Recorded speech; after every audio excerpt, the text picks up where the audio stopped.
సుదీర్ఘకాలం విశేష సేవలు అందించిన 10 మంది వైద్య నిపుణులు సామాజికవేత్తలకు విజయవాడలో రూట్స్ హెల్త్ సర్వీసెస్ 13వ వార్షికోత్సవ అవార్డులు అందించారు. విశ్రాంత ప్రొఫెసర్ సర్జన్ డాక్టర్ లక్ష్మీప్రసాద్కు జీవితకాల సాఫల్య పురస్కారం ప్రదానం చేశారు. వైద్య నిపుణులు పిఎస్ఎన్ మూర్తి, కోడే ప్రభాదేవి, అక్కినేని మణి, సూర్యదేవర కేశవరావు బాబు, జి రమేష్, వేణుగోపాల్ రెడ్డి, పి శివయ్య, అనిల్తో పాటు ఆయుర్వేద వైద్యుడు కొండా వెంకటేశ్వర్లకు మంత్రి పార్థసారథి, మహిళా కమిషన్ చైర్పర్సన్ రాయపాటి శైలజ పురస్కారాలు అందజేశారు. ప్రారంభ కార్యక్రమంలో సినీ నటుడు సుమన్, నటి రియా రాయ్ పాల్గొన్నారు. సామాజికవేత్త తేజ్ రాజ్ సోలంకికి కూడా రూట్స్ హెల్త్ సర్వీసెస్ అవార్డు ఇచ్చారు.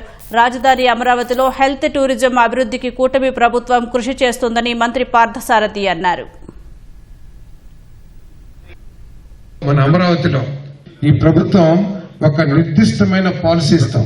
వైద్య రంగాన్ని అభివృద్ధి చేయడానికి మంచి ఇన్సెంటివ్స్ కానివ్వండి, ల్యాండ్ ఎలికేషన్స్ కానివ్వండి, మంచి పాలసీస్ తో ఈ ప్రభుత్వం ముందుకెళ్తా ఉంది. కాబట్టి పెద్ద పెద్ద హాస్పిటల్స్ మీరందరూ కూడా స్థాపించి హెల్త్ టూరిజం కూడా అమరావతిని మీరు సెంటర్ గా చేయాల్సిన బాధ్యత మీ అందరి మీద ఉందని మనం చేస్తాం.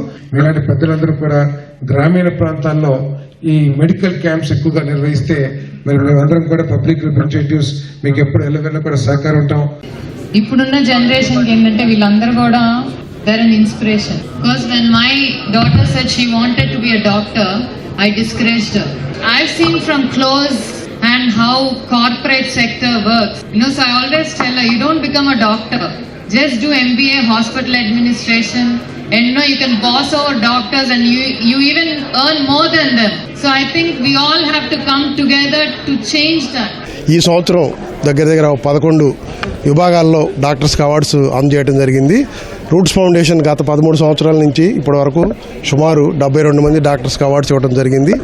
ఈ అవార్డ్స్ యొక్క ముఖ్య ఉద్దేశం ఏంటంటే సమాజానికి సేవ చేసే నిబద్ధత కలిగిన సేవాభావం ఎవరైతే కలిగి ఉంటారో ఆ డాక్టర్స్ వాళ్ళని సత్కరించడం జరుగుతూ ఉంది.